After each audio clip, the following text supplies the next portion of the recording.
So today, we're going to trace a really critical chain reaction that happens inside the body. We're going to visually map out how one tiny little disruption in fluid balance can set off this cascade of events that leads to edema. You'll see how one small change can have some pretty major consequences. That's a great question. Because on the surface, they seem totally unrelated, right?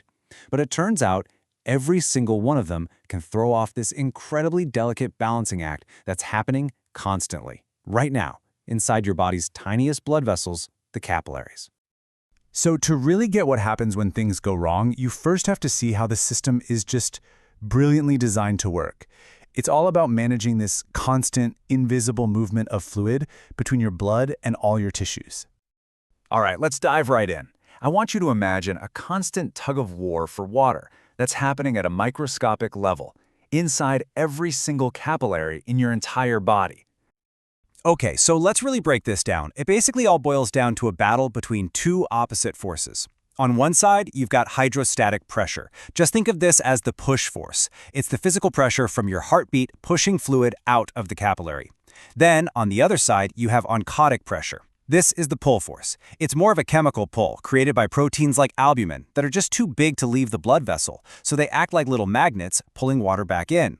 And here's something really interesting to think about. Since the liver makes most of this albumin, problems like liver disease or even malnutrition can make that pull force get really weak. Same goes for a severe burn, where you can lose massive amounts of protein right through the skin.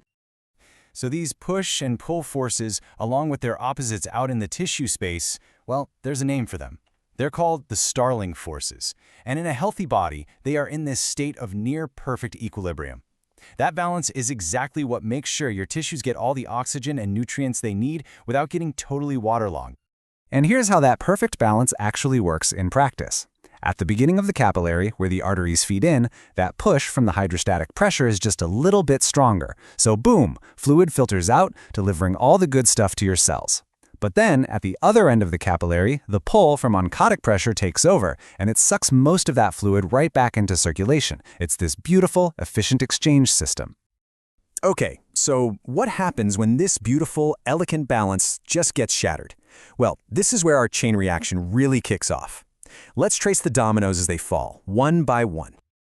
All right, domino number one, the trigger. Let's say you get a venous obstruction. Blood just can't get back to the heart the way it's supposed to. This could be from a blood clot, or, and this connects back to our first slide, it could be from heart failure, where the heart just isn't pumping strong enough. That immediately knocks over the next domino. You get a backlog. It's like a traffic jam on the freeway. Blood just starts backing up in the veins and capillaries. And that traffic jam directly causes domino number three, the push force. That hydrostatic pressure absolutely skyrockets.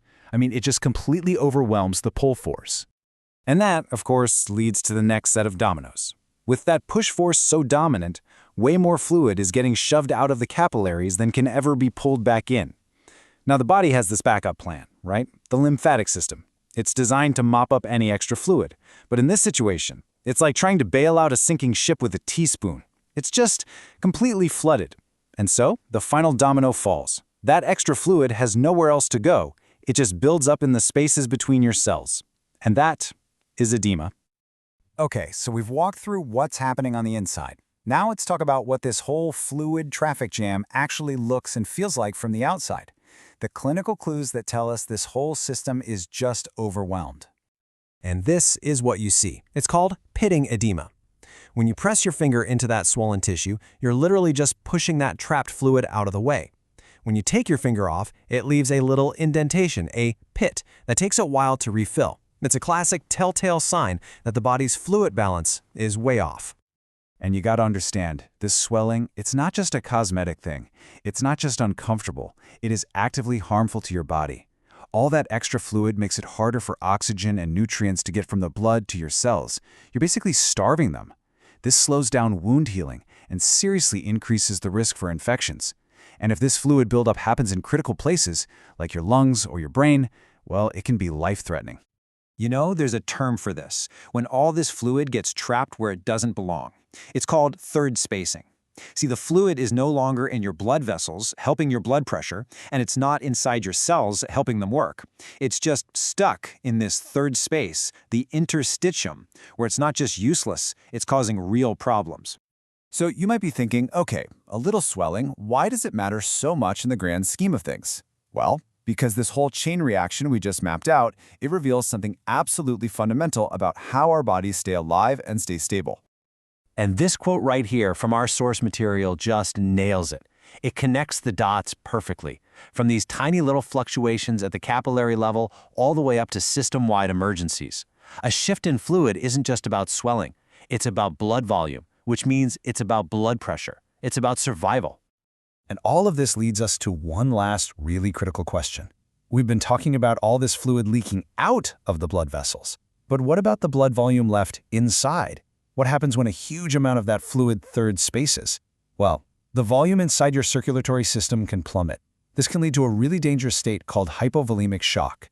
And it perfectly illustrates why that simple, microscopic balancing act between push and pull isn't just elegant, it is absolutely fundamentally vital to life.